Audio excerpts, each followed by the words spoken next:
Okay, hari ni kita cuba tengok market update hari ni untuk teknik BBMA.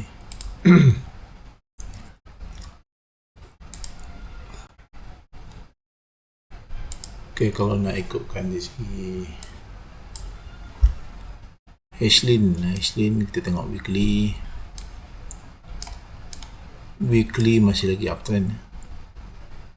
Ada kemungkinan dia buat re-entry untuk weekly, tapi untuk mengaktifkan weekly kita kena pergi ke weekly dari 4 hour lah.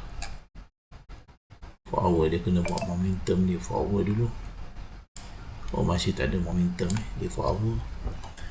Itu perjalanan daripada terendah weekly ke tertinggi weekly.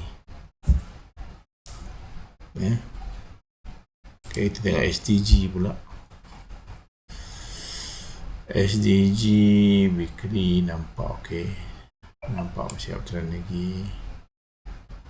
Cuma dia dah buat terendah weekly ke tertinggi weekly. Daily MHB dah ada MHB kat sini untuk confirmkan akan ada momentum di 4 hour.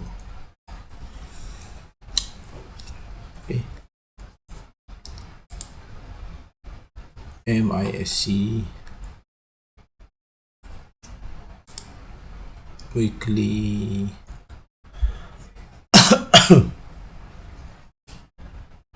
daily, kita tengok daily 4 hour tak ada setup untuk MISC ni. CBHB ni nampak ada kenaikan ketara di CBHB. Nampak 4 hour ada momentum. Tengok 1 hour pun ada momentum. Tengok M15 pun ada momentum.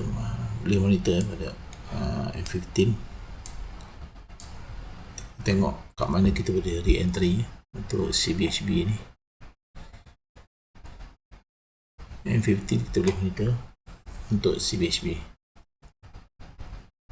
Tunggu dia retrace mungkin pada 5.10 dulu kat sini.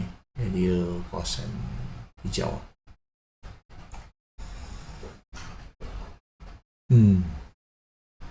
Okay, tengok FFB sekejap. FFB masih lagi ni. FFB untuk weekly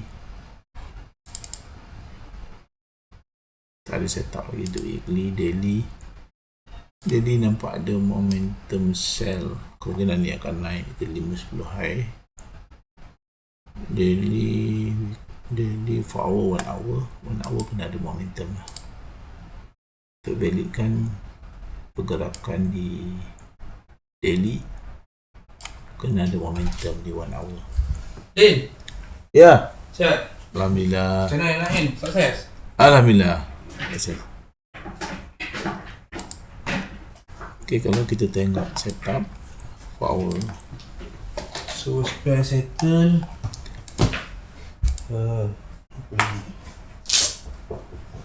Tukar chef. Satu chef je? Cukup kan?